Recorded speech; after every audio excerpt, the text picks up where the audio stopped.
side of the movies, man. Hey everyone, welcome back to the channel. Good evening, boils and ghouls. So, Still up. still on. Still hot. So we are back.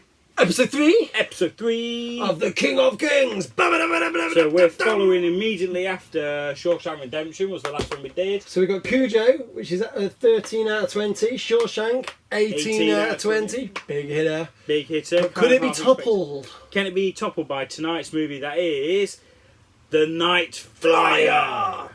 Yeah. That's my bat impression. Is it? Yeah. That's sonar. So, tell me some facts about this movie, which I have never seen. So it's based on a Stephen King short story. Well, makes sense. It's the King of Kings. It'd be based on one of his books. 1997 movie. Oh, good year. Fine. IMDb gives it a 6 out of 10, so not too bad. Not too bad for a horror movie. $1 million budget. We couldn't really see much about its take home, but interesting fact about its release was it was intended for a theatrical release, but premiered on HBO in America 3 months before it then went to the cinema, which I guess equates for it having not a proper takings. And there was also a direct sequel planned, but because it didn't do well, which it wouldn't because it had already been on TV. Why would you go to the pictures if it got scrapped. But I've not seen this movie. Don't know anything about it apart from the fact it's something to do with, I'm assuming, a vampire. I would assume on a plane. so, or a guy with bad eczema. It's a it's a vampire movie. Right. Should we just crack it on? I really can't say any more about that. Vampire movie, Stephen King short. Don't know any of the actors by name. Let's crack it on. Let's go. I can't have you sitting in the middle of my runway. Respond. Over.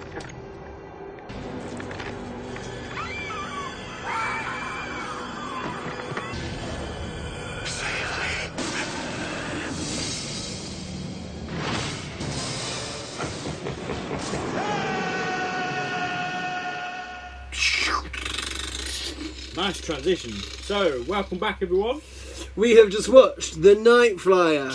It's a plane, it's a plane, it's a bat, it's a vampire. It's a vampire that they hide his face for an hour and 15 minutes of an hour and a half movie, yet they show you it on the cover. Terrible. That is what I call a spoiler. That is spoiler through and through. So, right, Stephen King short story. Gave some facts before we watched it. I can give you some facts after I've watched it if you like. Do you want to synopsisize this for those people out there and for me? Because I wasn't too sure what was going on. So basically it starts off, it's about a reporter named Richard Dees, is it? Yes. Richard Dees. Works for like a National Enquirer. With the inside view. So he's a reporter. All about gory, gruesome stuff. Gets photos of dead bodies. Yeah, he specialises in the gore stories and being able to get you the picture of the death and of the corpses, and he bribes. So basically Twitter. Every second, all these films are related to Twitter. Twitter's taken over the world. Yeah. So he's basically an infamous reporter for a newspaper called Inside View, and basically there's reporting of killings, and they're linking it to a plane. Yes, a serial killer that's flying around and killing people and then flying off. So basically someone says, "Oh, we think it's a vampire." Yeah. That kind of randomly came. So that sets up his journey, his obsession of catching Dwight. Yeah. Now, why did they start referring to this vampire as Dwight? I missed something here. They're like, Dwight's flying around killing people. So basically, early on in the film, the plane has a tail. It's like a registration. Yes, all planes have a call sign. A call sign. So the call sign refers to an owner called Dwight. Ah. So that's because they don't know at this point that it's a vampire. They're just assuming we're after a bloke called Dwight who's going around flying a blacked out plane. Who's flying into. So could he not turn into a bat? No. No, I don't know. It's going with vampire lore. It would have saved on fuel. Yeah. I mean, this film could have been made post September the 11th, where now restrictions on flying are like really tight. This guy was just flying in. I've got a car. I've got a plane. So basically, just follows Dees trying to track down Dwight, and how he starts uncovering some of the murder victims, and he suddenly starts having psychic connections to the murder And victims. then suddenly he the starts getting messages, like on the window it said "Stay away," and he's in a bar on the beer mat. Dwight knows he's after him, so he gives him subtle So signs to stop it. So why? Why? What's the point? In the last scene, he goes, "We're two of the same." Okay, we think we need to be a little bit careful with spoilers here because this probably isn't one a lot of people have seen, and there's not really. I suppose there's some revelations at the end which I think would be good to watch, because if I was to recommend this film for anything, it would be the last 5 minutes. That's 10 minutes. Okay, I quite liked the ending. I quite like that when he met Dwight and they had the conversation. Very gory. Yeah, the gore throughout for a gore Was hound. it an airport? It was an airport. At the end, it was. Well, I think the sign in the background said car rental, but I'm assuming car rental at an airport. At the end, Get you. yeah. It was, the gore throughout was pretty well handled, and it was that sort of gore which I actually quite like. It's kind of fun gore, if you know what I mean. Vampire creature effect. Yeah, really good, there's a bit of his teeth. There's like one fang. Yeah, and the acting was, everybody was dislikable, playing dislikable characters. The D's character, he's basically an arsehole, and he plays him well. What's the guy's name? He was in Miguel RoboCop. Ferreira. Yeah, he plays him well as a real arsehole. Yeah. So it's a HBO home video. And it felt like that. Very, very much home video. The quality of the DVD, not great. No. 2, even the opening scenes, the opening title card. Transitions. Oh, the opening title card was horrible, and then the way that all the characters came up underneath them felt like a TV show, and the transitions. You're right. And there was one where she throws it in the end, it suddenly goes to slow motion and ticket or throws it in the end and transitions to him. D's flying. But I got to assume that if this was being made for a theatrical release, it wasn't a massive amount of money at $1 million in those days. Quite a lot now for a horror film. That they probably knew it wasn't going to go great, and Stephen King adaptations on TV had a lot of good things had happened. You had Salem's Lot, you'd had The Stand, you'd have had It by then. Yes, you would have. Yes, you would have. So yeah, because it's 97. So maybe they just wanted that attachment. And for a TV show, gore, balls out gore, and built to a satisfying ending.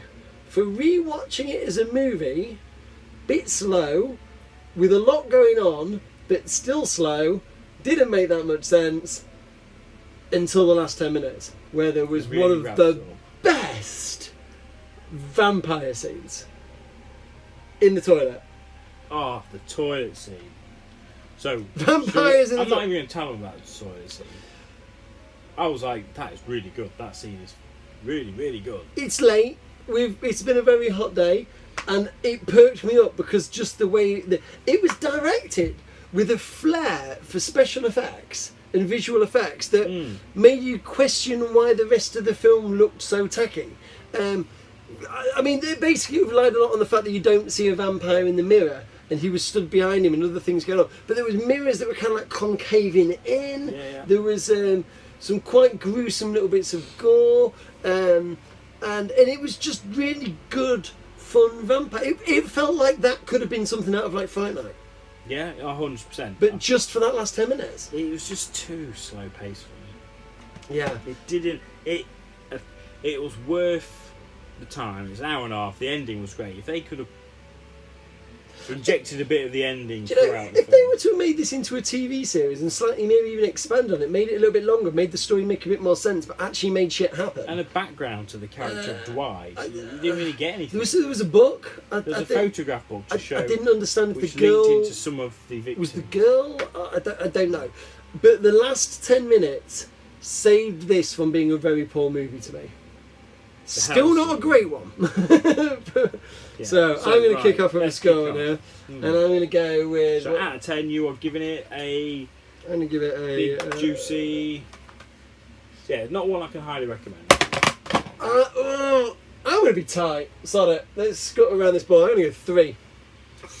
I'm going to go 3 because if it wasn't for the last 10 minutes, it could have been a 1. I genuinely was hitting the point where I was running out of steam with it. Pulled it back. Maybe that was a bit harsh, but you know what?